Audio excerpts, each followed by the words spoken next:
Emily, and thank you to everyone that's kindly taken the time this morning to join us on this webinar. I'm sort of thrilled to introduce two great speakers that we have. We have Alex Black, who is the Enghouse Global CTO, and we also have Ben Williams from Fujitsu, who is also a CTO. So I think it's probably worth us spend a second just set the scene and context before we actually get into the main event, as it were. And I think there's a huge amount of hysteria out in the media, and it's not just media focused on customer service or IT, it's mainstream media. And I think when you get to the point that a Treasury Select Committee last week is interviewing Pepper the robot, and somehow that robot manages to look more human-like than Theresa May did doing her ABBA dance, you start to realize that this has gone kind of a little bit mad and a little bit nuts. So the purpose of today's session really is to try and cut through some of that hype, look at the technologies that are underneath it, but more importantly, as we move into Ben's presentation, look at some real world applications of it. There's an awful lot of people talking about what robots might or might be able to do. There's not that many people that are actually, using this type of technology and approach in anger in a successful way. So to get things going, I think it would be useful if we just got your views on one of the kind of key questions that are out there. So Emily is now going to post a poll question, and it will be interesting to see what your thoughts are. Thank you, Jeremy. So our poll question is, over the next 5 years, what percentage of your customer-facing business do you think will be handled by some form of automation or chatbots? So is that 0%, 10%, 30%, 50%, 80%? Please vote now. Thank you.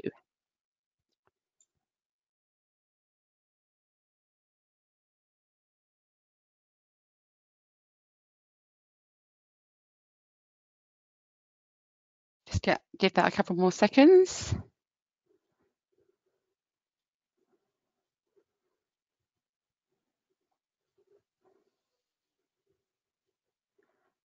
Okay, and let me just.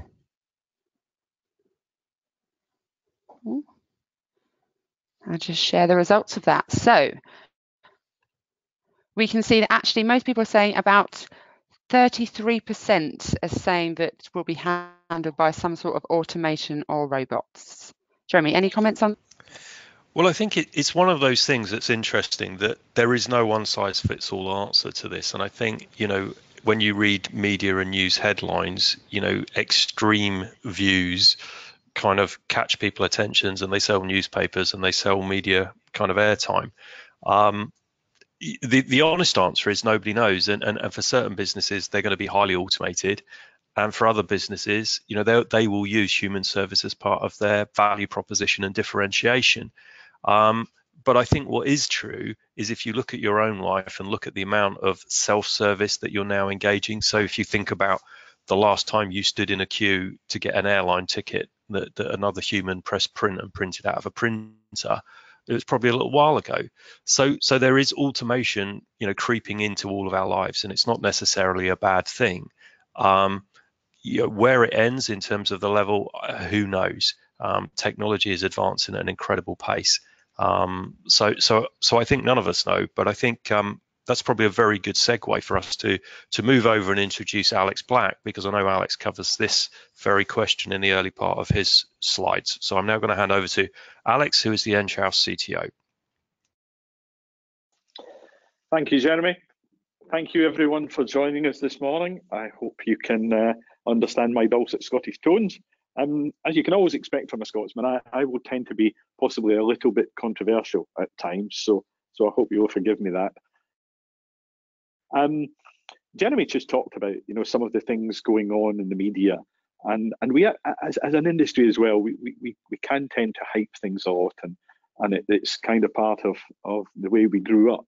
But if we kind of look at, there's this thing that happens in Davos every year called the World Economic Forum, and this was a cartoon taken from the coverage of the 2016 World Economic Forum in The Economist. And they were kind of predicting, if you're not familiar with that particular event, the World Economic Forum is where world and industry leaders get together every year to kind of strategize on important topics for the future. And in 2016, the big topic under discussion was all about robots, automation, artificial intelligence, etc. Because obviously, when you're running a country, you have to worry about what happens to the people.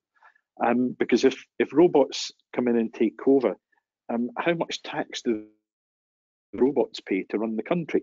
So you have to worry about civil unrest and all those kinds of things, and plan for changes of lifestyle and all those kinds of things.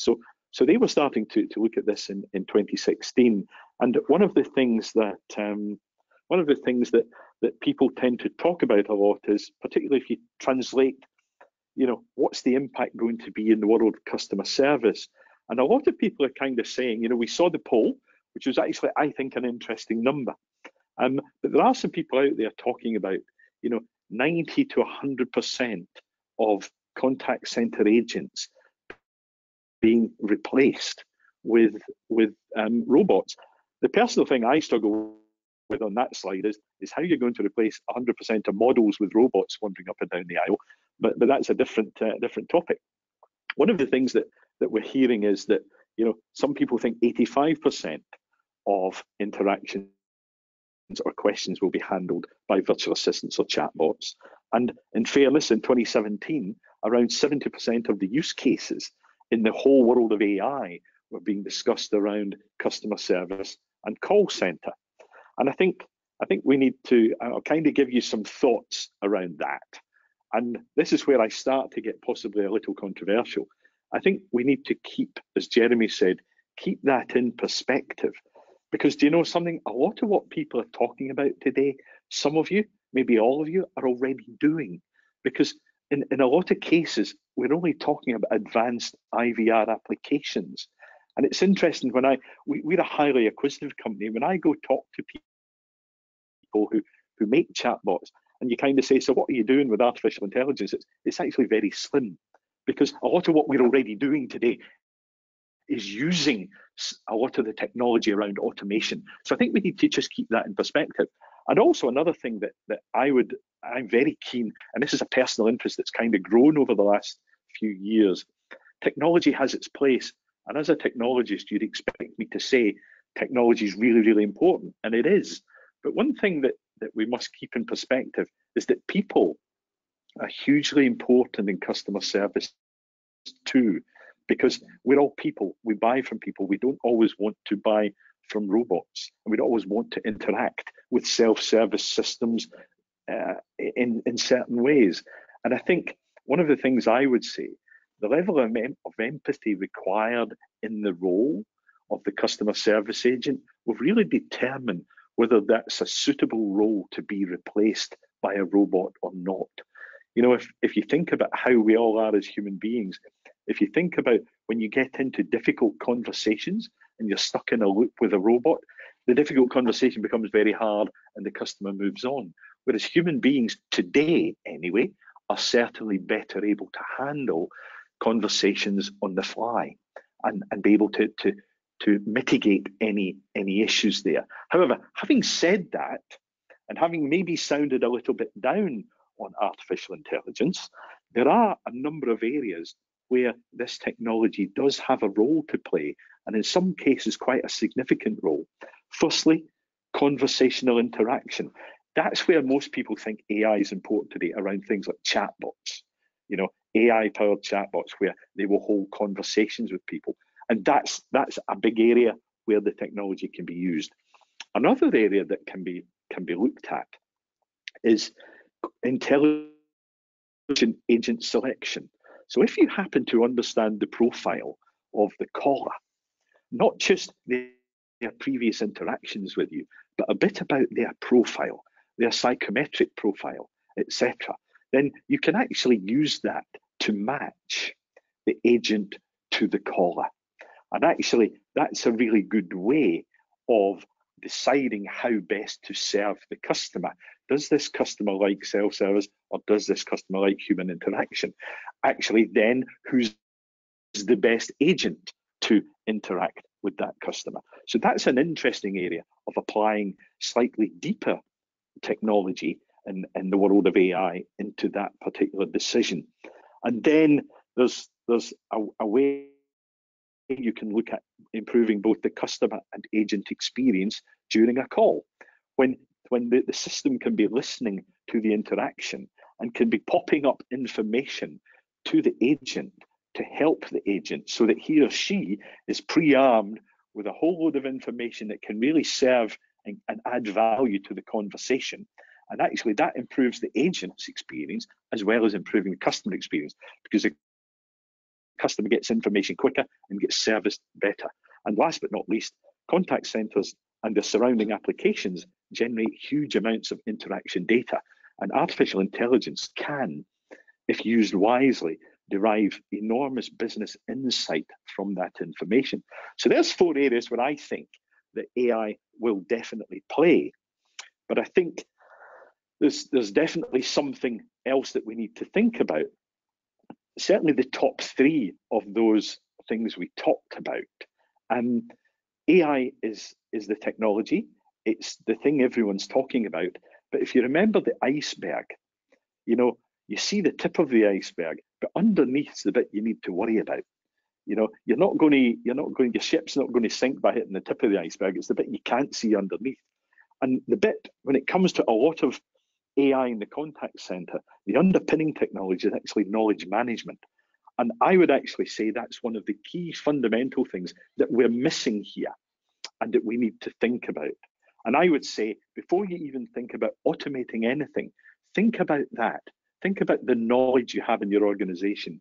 And this is a broader strategic use of technology as well, because that knowledge walks in and out the door every day in the employees of every company. And if you have a good knowledge management strategy, you can actually prevent yourself and insulate yourself from people changing jobs, retiring, etc., because the knowledge starts to become ingrained in the company rather than just ingrained in people's minds. And I would say, start thinking about, before you start looking at AI, start thinking about knowledge management as possibly something even more important. And then we come, and this is something we need to think about as well. I mentioned earlier about people. People are funny things. We all have preferences, we all have emotions, we all want to do things our way, and we want to interact with others in the way that we'd like to do that. There are some people who want to chat. There are some people who want to talk. There are some people who want to use mobile applications. And the key thing is, not one of those is any better than the other. We're just all different. We just have our preferences. And the key thing is, it's important. Forget the range of data on the screen. That's actually not relevant.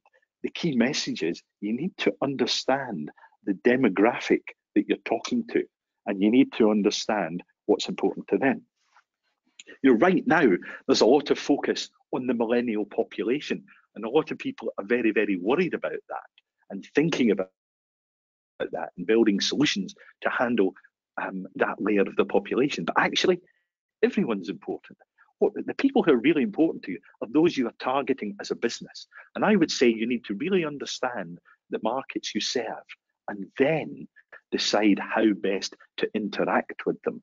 And despite what you hear, as I say on the screen there, despite what you hear, voice isn't going away anytime soon. And it's important that you build an interaction strategy and the technology to support that handles all the different mechanisms that people want. And one of those mechanisms is mobile. Mobile is something that no matter what age, it's across a whole range of a whole demographic. And for example,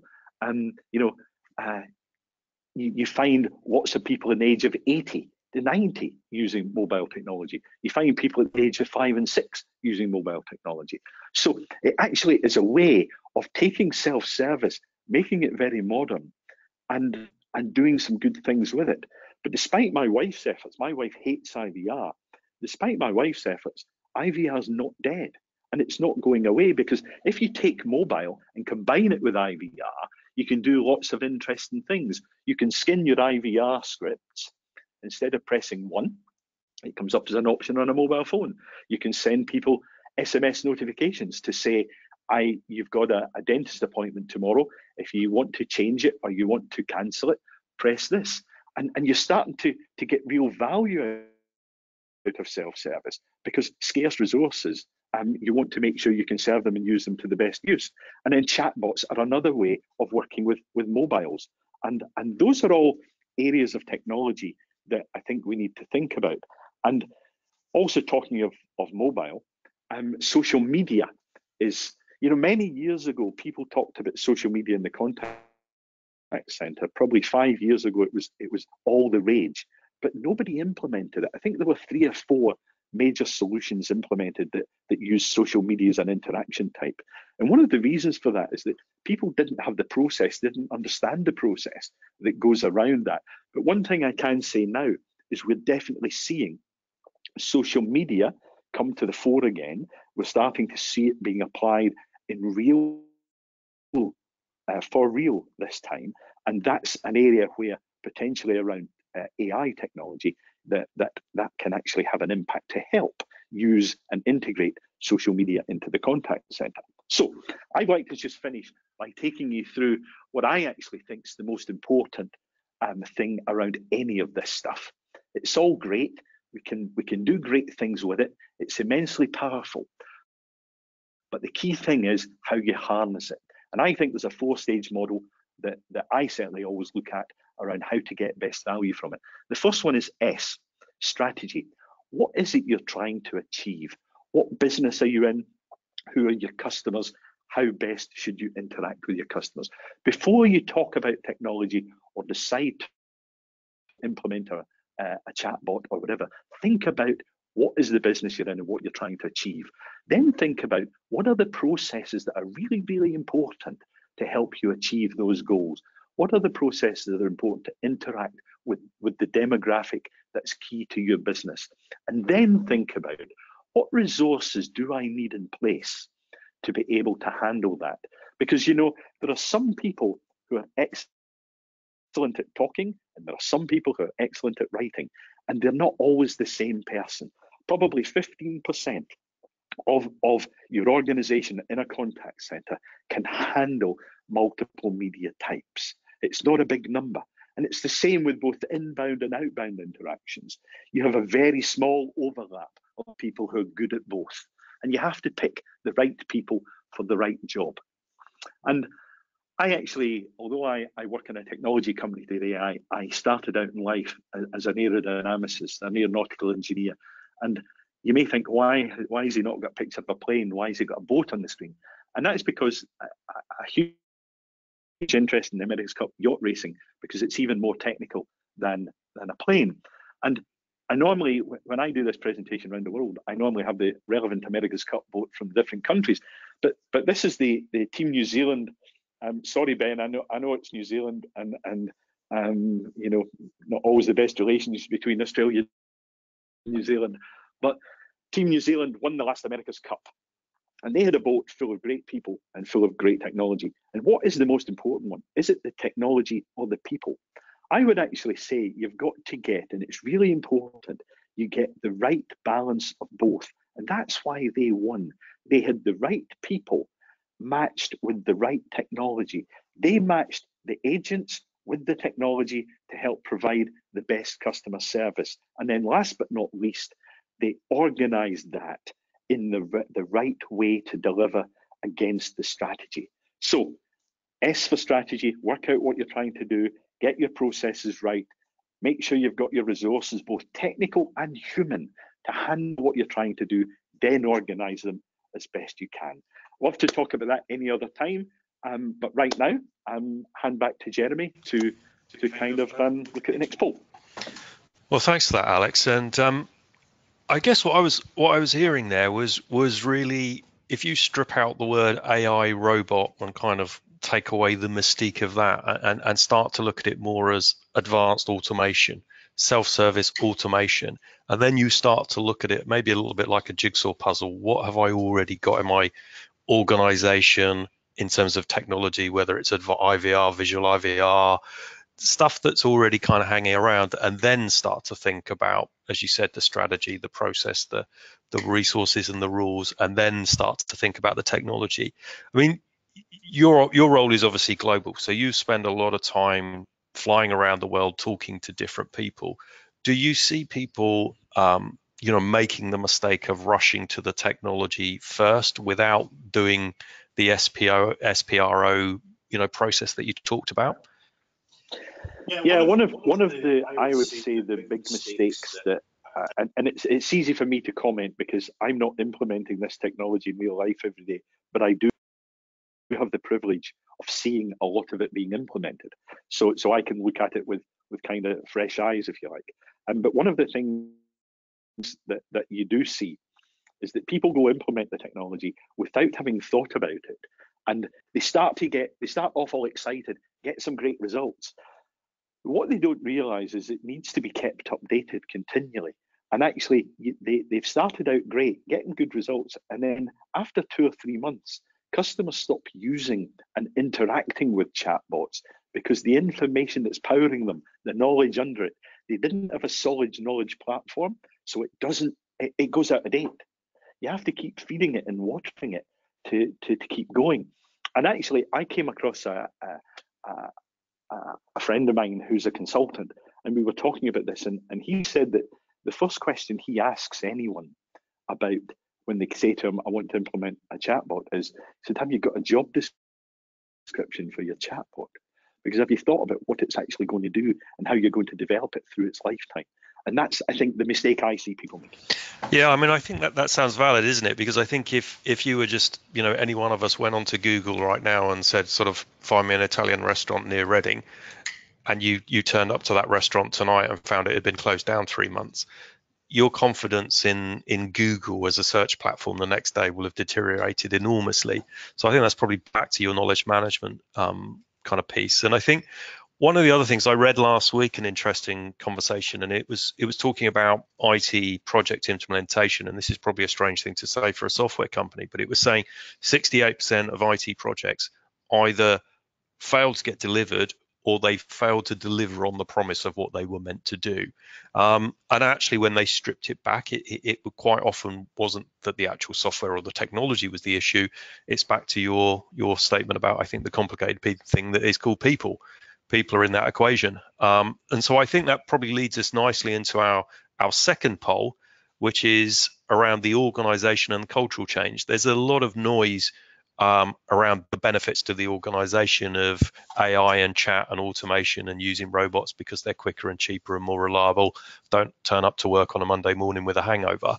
So lots of great stuff for the company, lots of nice Interact 365 anytime you want for the consumer, but not a lot of conversation around what's in it for the employee.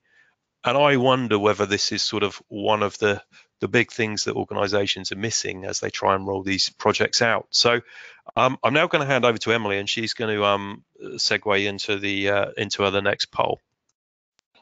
Okay, thank you, Jeremy. So it's live at the moment. So how supportive are your staff towards the shift to chatbots and robotic automation? Are they very supportive? Are they unsure, or are they nervous? So it'd be quite interesting to see your staff's perspectives. So please vote now. Thank you.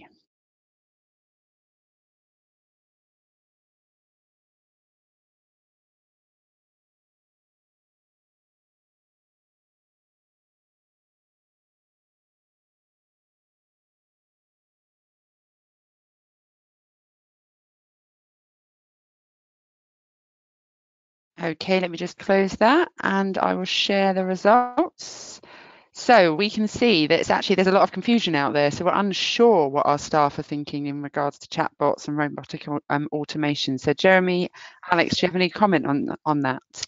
Well, I think it chimes pretty well with what we've seen in the organisations that we're working with. That if you're an employee and you're just reading, your newspaper, looking at the news portals and the websites, most of the sentiment and the message is that people are going to lose their job and it taps into that innate fear. I mean, every film that you've ever watched, whether it was sort of Knight Rider talking to Kit in his car, or whether it was the Terminator robot or RoboCop, there's always been this sort of glamorized balance between man and machine, but it typically ends up, the story plays out that the machine's going to take over man.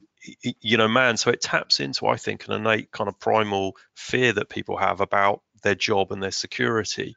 What we do see, or what I've seen in so one of our customers is Future Housing Group, and they've did a phenomenal job as they rolled this type of technology out in taking their employees and their staff with them through open, honest workshops, collaboration. They branded their whole rollout program Join the Revolution, and they sort of demystified a lot of what was going on, and took away that fear, and they got the employee engagement, and inevitably the project rolled out successfully.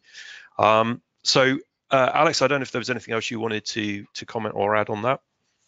So all right. No, not really, Jeremy. I think the key thing is we're all people. People have emotions. The key thing is channel those emotions the right way, you can do phenomenal things. Channel them the wrong way, and they'll be disrupted. Great. Well, thanks for that. So with that said, I'm now going to start to hand over to one of those very rare people in this whole kind of debate, someone who's actually been there, done it, doing it, gone through the learning curve, and is able to share some of the lessons learned with you. So with great pleasure, I'm now going to hand over to Ben Williams, who is the CTO over at Fujitsu Group. Over to you, Ben.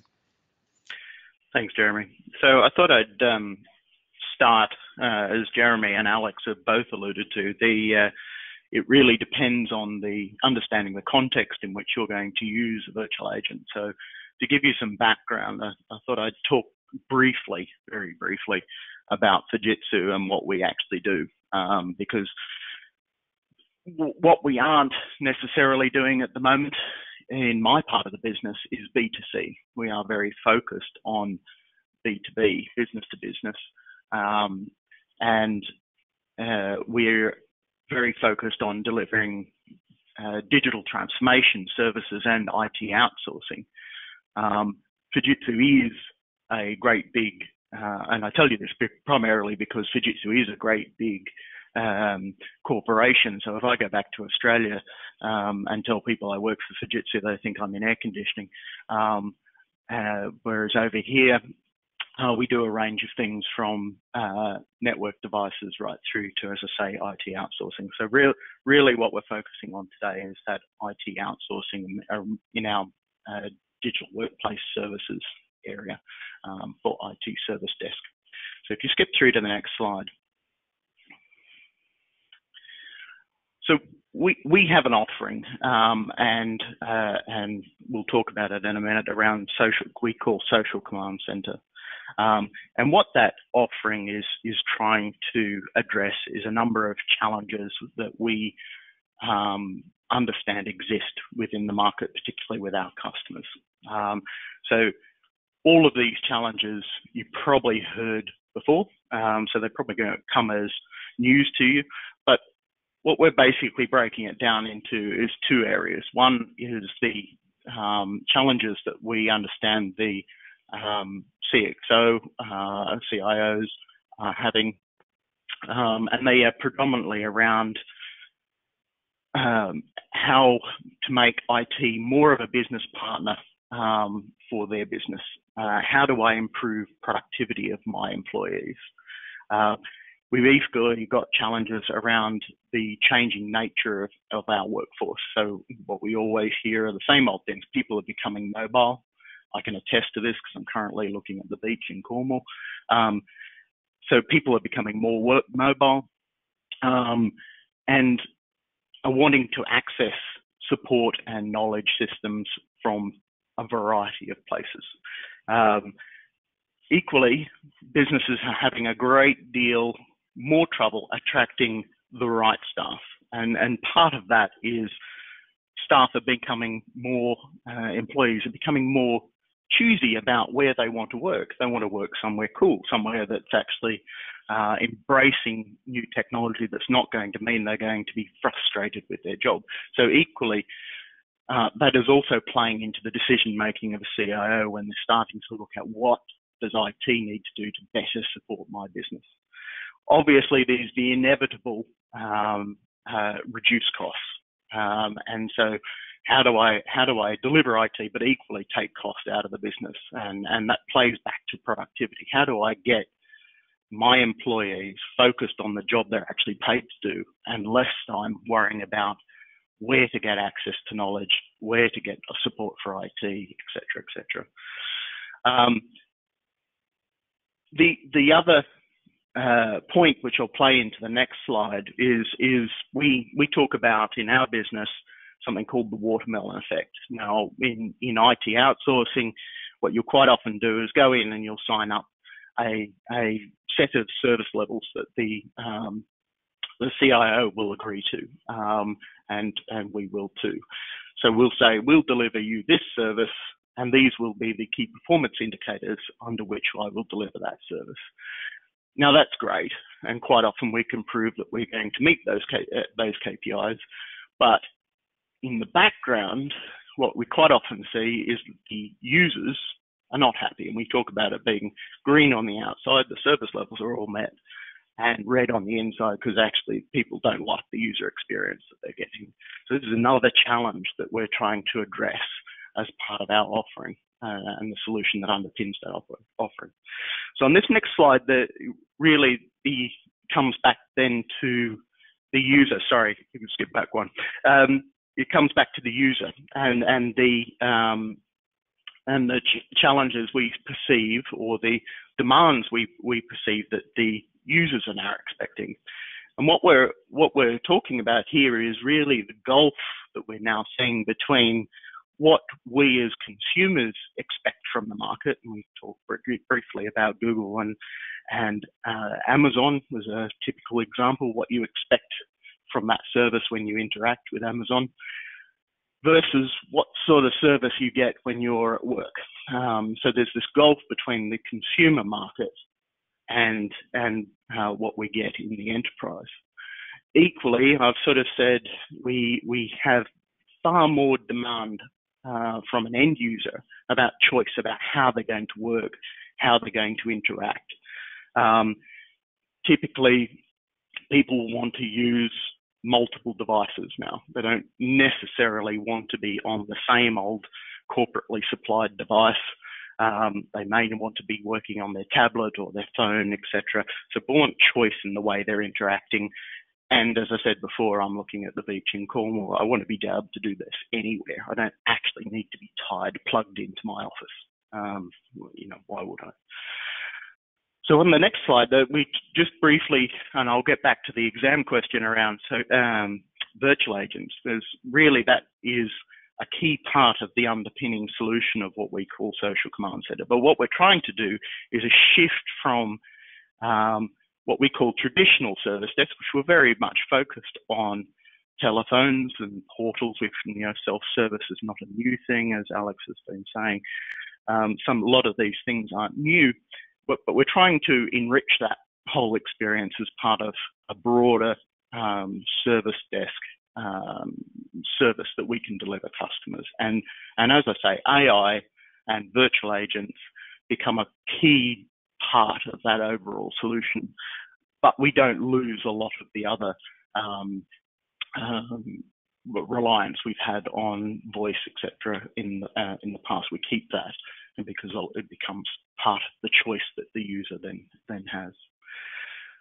So if I skip through to the next slide, we actually get back to the exam question on virtual agents. So virtual agent it's been an interesting journey, and probably many people have said before me, it really is an interesting time to be living, because actually some of this technology is maturing at such a rate now that we can be doing so much more for it and really start having conversations very quickly about some of the things Alex was talking about, increasing the depth of these technologies so that they're more than just an FAQ system. They start understanding context about who you are, the level of skill you might have in in my world, obviously, the level of skill you might have about an IT issue, therefore I might talk to you in a certain way. So to use an example of that, I'm currently deploying a virtual agent to two different companies. One's a typical enterprise, the other one's in education, and the virtual agent will be accessed in the education sector by children. So the way I can configure that virtual agent to interact with a child would be different than the way I would configure it to interact with an adult in an enterprise market. So it starts to open up different opportunities for how we engage with and ensure a good user experience, no matter what the population is I'm trying to serve. As I said, it needs to be, in my experience, more than just an FAQ system. And this is very much the trap that we all fall into, or at least I've seen people fall into.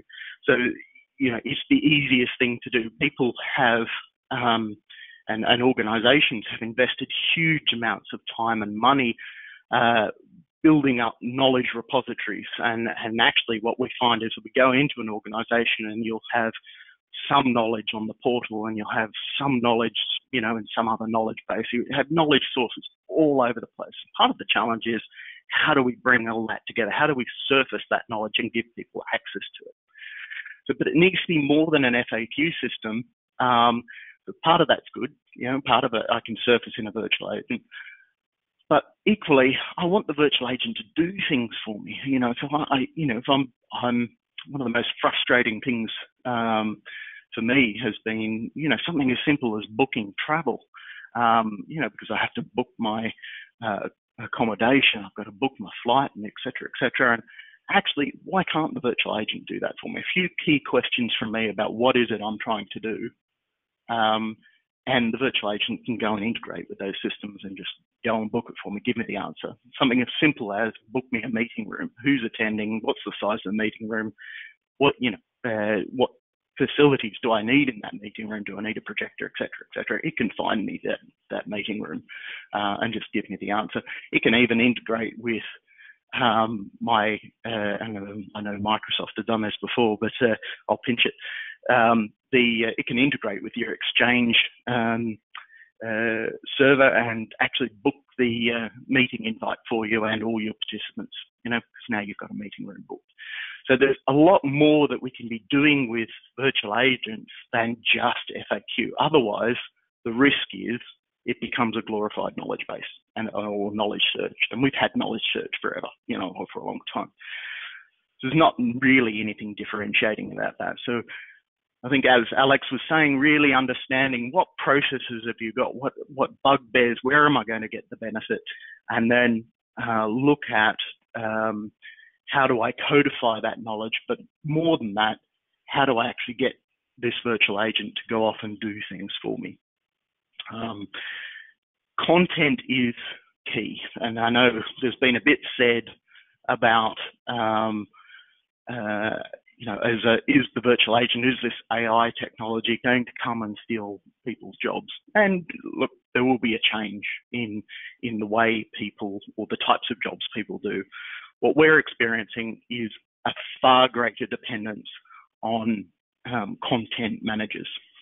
So there's a real change in the types of jobs people are doing. And it becomes so much more difficult when you start actually using your virtual agent to break down some of the traditional communication barriers that we've had around language. Typically, as many of you would know, most big organizations will pick a language that they're going to communicate in, and typically is English. But actually that means there's a huge population of people who are not native English speakers who are then having to speak in a language perhaps they're not as familiar with. Actually, now I can train my virtual agent and gear my content towards those people specifically, and they can then communicate within their preferred language. which is, in my opinion, a step forward, and certainly seems to be the feedback we're getting, a step forward, and we can reach people in a range of different languages. That then poses, again, a content problem. So how do I take global content, which might be things like Office 365 and Windows 10, etc., things that are common no matter what the company is I'm working in, add to that content that is specific to my company, and potentially content that is specific to my department or role, build all that up into and codify it into a virtual agent and make it usable. And then overlaying that into is all the languages that I need to support. And we've just deployed, or are deploying at the moment, one account with 19 different languages. It's been a real challenge for us, not the least of which is that people get very funny about grammar. So we had an instance where actually we've created quite a lot of content, happened to be in French, but it wasn't written in such a way that French readers were happy with reading. So actually we then had to go back through and adjust that and get a different person in who was a native French speaker, but because of dialect, because of maybe schooling level or whatever, maybe that person didn't write in such a way that was clear and obvious to everyone. So we've then had to come back in and adjust the content. So there's a lot of time and energy spent maintaining content. And then once you've got the content, then you've really got to start doing the clever things around AI. How do I integrate with this, or how do I interact with this content? How do I talk to this virtual agent in a language that is as natural as possible and have it understand? And that's where NLP, natural language processing, starts to become more and more complex. There's more and more time spent in the algorithms that drive natural language processing, or processing of language, but not just in English, but for many different languages. And that then there's a lot of time and energy spent there. I think on the next slide, so I've talked about a few of the challenges. One of the points I would get you to consider, particularly if you're in my industry, is adoption and utilization is key. As Alex was mentioning, if you don't keep the knowledge relevant, people stop using it, then you've just wasted your money. You've just got a cost that you're carrying. So making sure, and that poses a couple of challenges in the first instance. When you first deploy this virtual agent, you've got to make sure that you've got enough knowledge. I mean, you can't not switch it on until you've got all your knowledge codified, because you'd be forever building this knowledge base. But so how do you get enough knowledge? And that's on the previous slide where I talked about 12 weeks is roughly what we talk about.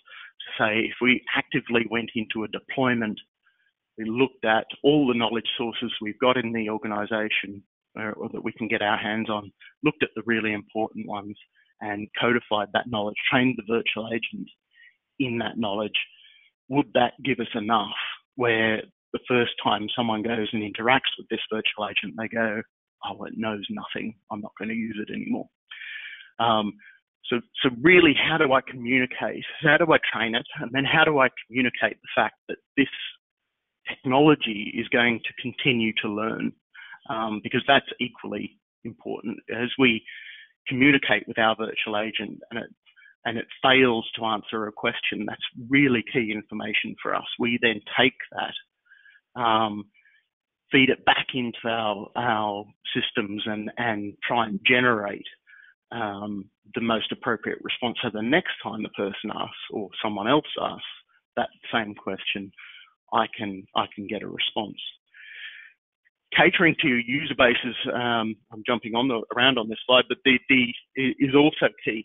And so what we have is situations where we might be supporting a retail customer, and virtual agents may be less. It's interesting. Some retail will sit there and tell you, actually, my staff don't have access to the internet, don't have access to a PC, wouldn't really use an online channel. And actually, I don't really want them to self-serve because every second they're not on the shop floor selling, I'm not making any money. So you get that perspective. Equally, you get other customers who are much more willing to adopt those sort of things. You go into certain retailers at the moment and you'll find they use iPads, walk around the shop floor. So you're almost getting away from your traditional till. You go up to someone, they scan your item on the iPad, run your whole, you bill through the iPad and not actually engaging with the till anymore. So actually those people and those industries are embracing self-service and virtual agents in a much more ready fashion. The other thing I was going to mention around content and the focus on content management is that we can actually get smarter about how much we tear up or duplicate knowledge sources that are already in the environment already. You know, as I say, organisations have potentially spent large sums of money maintaining their own knowledge sources. Microsoft, as an example, spends quite a bit of money going and publishing knowledge about its products in the market. Why? So the question becomes, why would I duplicate that? Why, unless there's a good reason, why would I have to go and recodify that into a virtual agent? So part of the challenge around content management is not only where do I get the knowledge, how do I make the user experience as useful as possible, actually getting the virtual agent to do something with that knowledge, not being more than just an FAQ. But equally, can I go and index external knowledge sources? How do I make the virtual agent aware of the fact that there are other knowledge sources out there? And really, I just need to direct someone to, let's say, the Microsoft website if they want to understand something about Office 365, rather than going and spending a whole lot of money on duplicating that same knowledge into the virtual agent. In the interest of time, I'll skip down to that last point just before we go on to the next slide. The building an ecosystem. So what we talk about, or what I talk about with customers, is actually what we're seeing increasingly is everyone's got a virtual agent. So now my challenge is at the same time as trying to adopt and get to grips with this new technology, we're also having the problem now of the fact that there are many virtual agents out there in our industry. So where a customer of ours might multi-source, so we might be taking services from Fujitsu, but let's say also services from Accenture, I don't know. And potentially Accenture has, or Atos have, their own virtual agent. So now, but that virtual agent is trained with knowledge in a particular domain. So we have virtual agents now with domain knowledge. Maybe one understands networks, the other one understands workplace.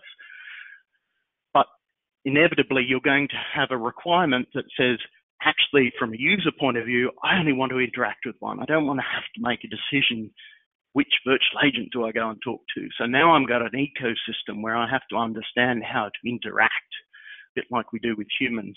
You know, some people have certain skill sets, and I'm going to go and ask that person to help me with a problem that I've got.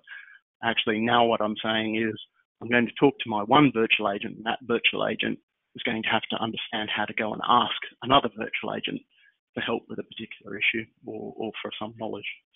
So sorry, if you skip on to the next slide, I'll stop talking about challenges.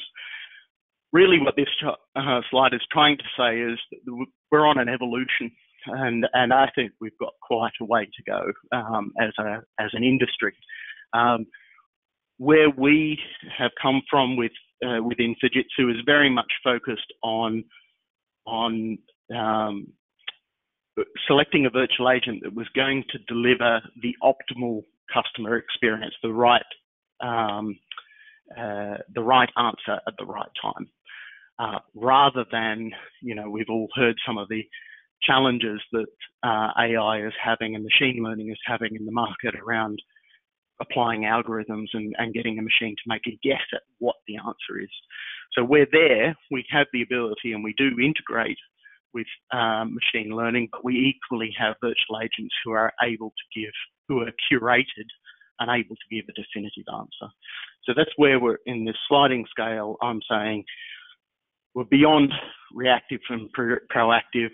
We're moving into predictive, but as the AI technology starts to improve, we will improve our level of automation. We'll put more emphasis on actually having artificial intelligence potentially even get to the point where it's training the virtual agent for us.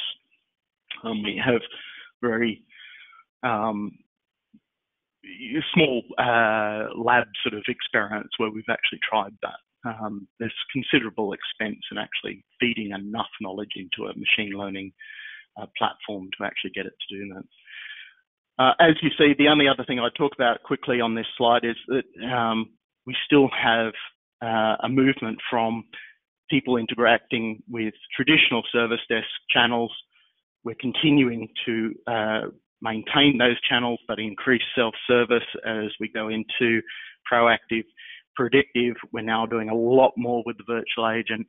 Still got portals and various other things. We've still got all our traditional channels, although we are trying to get rid of email, doing a lot more with web chat.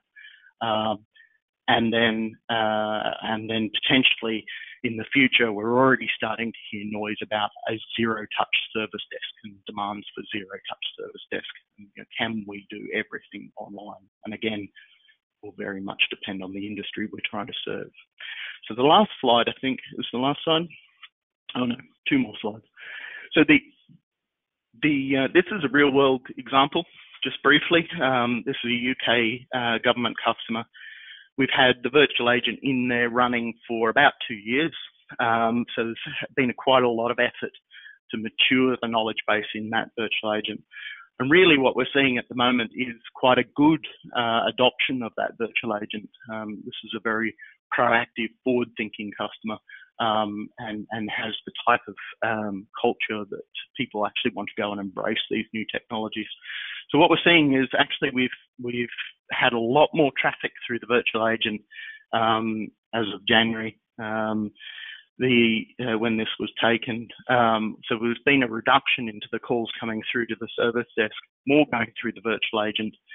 Of those, we're getting better at resolving those without actually spilling over to an agent. So whether they're simple FAQs, incident issues that the virtual agent is resolving through automation or some sort of request management. We're getting better at that. It's up to almost 90%. And then for the ones that we do need to spill over to a live agent, these are the channels that the users are typically then using once the virtual agent has it spilt over. Really critical for us is how do we maintain that seamless user experience? You go from a virtual agent where potentially the user doesn't even know they're talking to a robot through to escalated support, which is then a live agent, and then we keep the experience there. We record the fact that this person has talked to an agent and what they've said. That goes through to a live agent, and that agent hopefully doesn't go through the same set of questions again with that user. That's the intent. We skip through to the next slide. So I think that a lot of this would just echo again the points that Alex has already made. A lot of what we're experiencing when we go and deploy this solution is that the technology is very capable. Sure there are limitations, there are defects and things that we're having to work through, but actually the bigger change is cultural. How do we reorganize? How do we get people to adopt virtual agent technology? How do we reorganize internally so we put more focus on content management? how do we do something as simple as understand what the processes are and agree what the processes are for resolving an incident or for fulfilling a request or for delivering some other form of knowledge. This is all very what would seem simple things, but actually get into no end of discussion around just trying to agree how we solve something, how best to solve something. You also have to dig through a lot of history in most organisations. We've always done it this way. We've done it this way because of some requirement that was forced on us in the ancient past. And actually, we've got to then pull back the layers and get back to the core requirement and how to address it. I've talked about content, resources, and information overload. There's a lot of content in organisations, and what we need to do is figure out which ones we're going to switch off or how to surface if we're going at that content, if we're going to keep that in parallel to the virtual agent. Getting that that experience right so that we're not actually got a virtual agent and then a service desk running in parallel. Those things need to interact together. They need to be a simple, seamless user experience. Is really important for adoption. Security, obviously, I won't dwell on right now, but obviously, because of the types of content we're storing, needs to we need to make sure that we store that data in a secure way and we're integrating the systems in a secure way. And that's really, I think, my last slide. So on that point, I will hand back over. I think this last point, if you did want to understand anything more about what we're doing with FCC, there's a link there. From that, I'll hand back over to Jeremy. Well, thanks very much for that, Ben. That's a really insightful presentation. There's so many questions I've got to ask, but I'm kind of conscious that the chat window that we've got open has sort of been blowing up throughout the whole session. So there's 101 questions in there. Just a couple of real quick observations from me. I thought it was really interesting. I think it was probably the very last bullet point you had on your very last slide, which was how do you measure bots. And I think it's as an industry, we like to measure ones and noughts. We like to measure average handle time. How many calls do we do today? And actually, as Alex talked about, so much of this is about humans in emotion and empathy. And how do you measure that in the world of introducing virtual agents and chatbots? And maybe that's something we'll talk about on another webinar. Interesting, the comment you made about booking flights and travel and stuff. And it's one of our customers is lastminute.com. And, the approach they take, it works. You're exactly right. It works very well in that type of industry because the parameters are very heavily defined. It's what day do you want to fly? What flight do you want to get? What's your budget? What time do you want to leave? It's exactly the same parameters if you went on Kayak or Skyscanner to book the flight yourself. So it's kind of quite easy. And I really liked your slide where you talked about the evolution and also the escape hatches that you have built into the process. So as the virtual agent starts to run out of runway or get into difficulty, how you start to then escalate up to a human who's got the context and can pick up the thread and continue seamlessly, hopefully without the end customer realizing that they've been handed from virtual to real life human. So with that said, there are literally like 101 questions, but I'm going to hand over to Emily, who's going to pick out some of the highlights. And just to reassure you, all of the questions we will put them to Ben and Alex, and we will come back to you with a response. So if you've taken the time to post a question in that chat window, it will get answered. So over to you, Emily. Okay, thank you very much. So one of the first questions is actually from Alex. They're actually quite pleased to see that you were talking about the balance between people and AI, because the nervousness as a human, the robots taking over their jobs. And the question that he had is, can you just sort of explain more about how you think the future is going to go in terms of robots and humans in the next sort of 5 to 10 years? I think that there are going to be some interesting developments, and I think it will echo all the things that have happened around automation in the past. And what we've seen as automation has come along, you tend to find that we're actually automating jobs and tasks that free up people to do more important things or different things that have a bigger impact. And I think that is something that definitely is going to happen here. The agents, for example, if we do free up agents in the contact center, you may find that those agents will be required, as Ben talked about, to do other things like curating content, because all this technology is only as good as the information it's working on. So you do need to curate that content, and typically, certainly for now, that needs human beings to do that. And I think one of the things that and this is a bit of a bugbear of mine, one of the things that we saw in the Davos cartoon, that governments need to be thinking about this. I think the same progression will happen as been happening forever, but we do need governments and industry and people themselves to be continuing to focus on what skills do they need for the next generation, for the next role in anyone's career. And it's an evolution. And I think government and industry does need to be worrying about that too, as well as human beings. Yeah. Fantastic. Thanks, Alex. So Ben, this one's to you. Is there an element of self-learning with these virtual agents? For example, it seems like every day my son comes home from school with a new phrase, saying something different. In essence, would the virtual agent be able to identify the unknown term but reference the way the word was used and be able to identify its meaning and usage? Oh, interesting. So Ben, are you able to comment on that?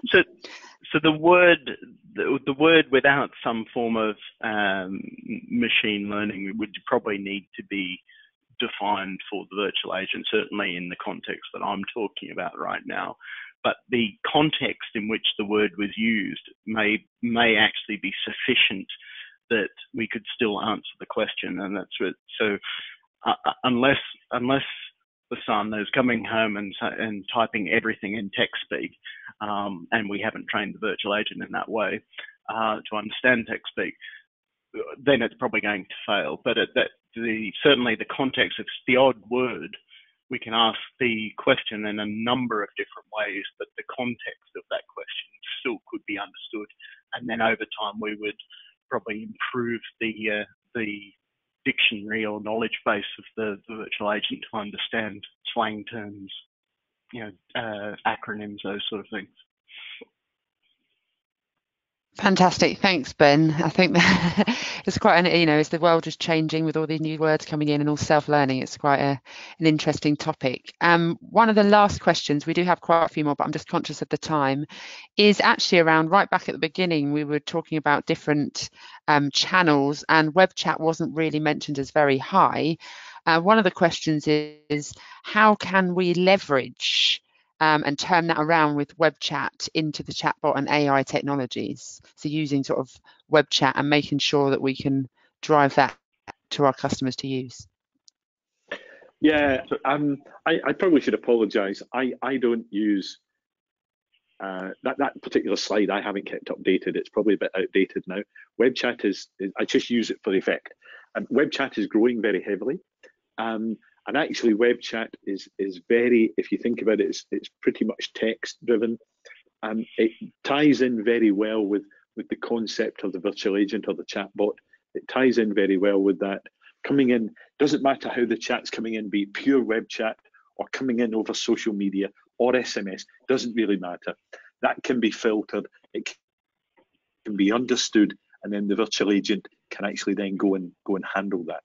And as Ben also talked about with their social contact center, the important thing is, as the dialogue is going on between the person and the virtual agent, it is important to capture that information so that when it comes to a sticky point, it can be handed off to a human with the full context of that chat.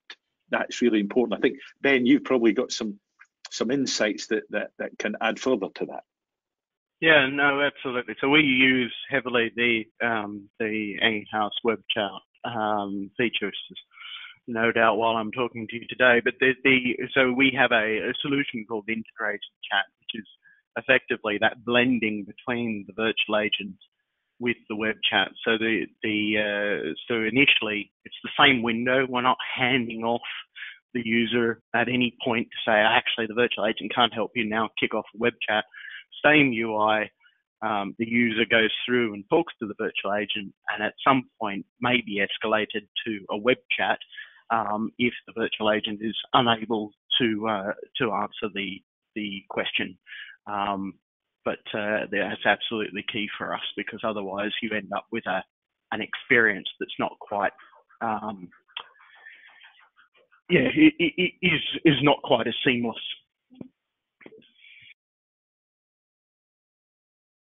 Okay, thank you very much, Ben and Alex, for your thoughts on that. So unfortunately, we have to close there. We've run over time.